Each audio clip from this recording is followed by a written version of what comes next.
Invoca-me e te responderei, e te revelarei conhecimentos grandiosos, inacessíveis que não sabes. Nossa devocional de hoje segue o tema central da carta aos Hebreus, onde Cristo é o sacerdote único e perfeito e superior a todos os outros sumos sacerdotes, bem como a nova aliança em Cristo é superior à antiga.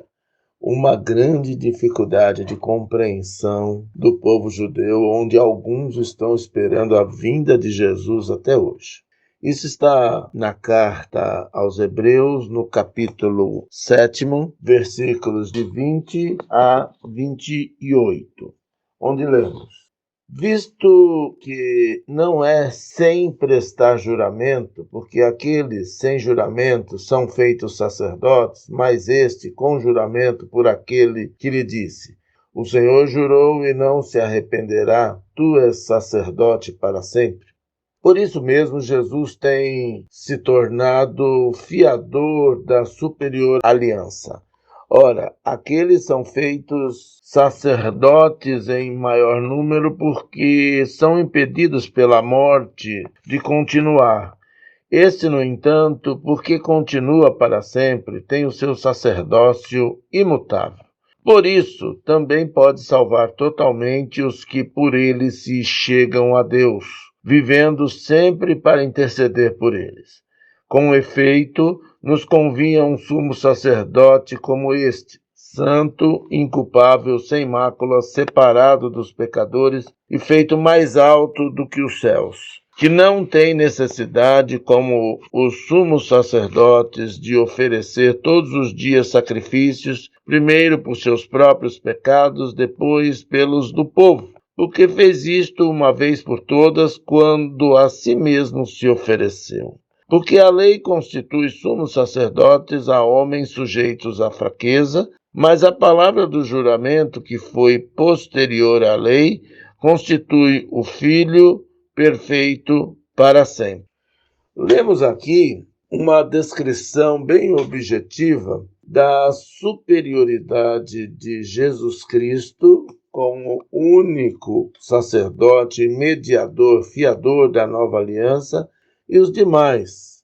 Simples assim, Cristo foi constituído não por uma linhagem familiar como os antigos sumos sacerdotes, mas foi constituído por um juramento divino, que jurou e não se arrependerá, afirmando, apontando como sacerdote para sempre. Tendo isto em mente, é feita uma descrição dos procedimentos. Na antiga aliança, os sacrifícios eram temporários, porque os sacerdotes eram temporários. O sacerdote começava oferecendo os sacrifícios por seus próprios pecados e também pelos pecados dos outros que se dirigiam ao templo para prestar o sacrifício.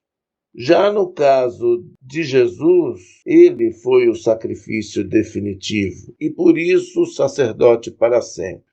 Todos os demais sacerdotes tinham sua finitude com a sua morte. Jesus Cristo já é diferente porque ele se ofereceu como sacrifício e venceu a morte, ressuscitando, vivendo para sempre.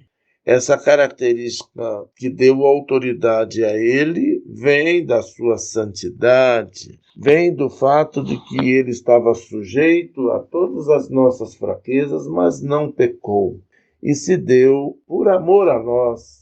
E esse juramento de Deus, que o constituiu o sacerdote definitivo, e ele mesmo como o sacrifício definitivo, faz com que nós não precisemos, até hoje, repeti-lo, porque foi definitivo.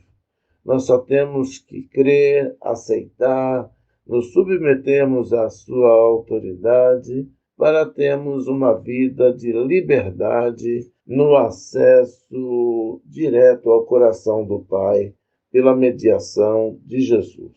Então, essa é uma ótima notícia para os judeus e para nós que viemos depois, os gentios, que fomos incluídos nessa esperança. Nós estamos cientes desta palavra abençoadora, que louvar a Deus por tão grande salvação, por seu despreendimento em prol da nossa vida, em prol do amor que Ele nutre por nós.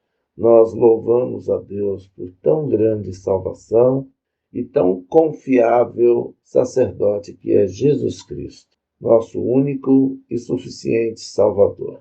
Tenhamos isto em mente e cumpramos o propósito dessa carta em nosso coração, libertando-nos de legalismos temporários e apegando-nos ao sacrifício eterno. E em gratidão vivamos intensamente essa vida, esta nova vida de liberdade do pecado que Jesus nos proporciona. Aleluia. Amém.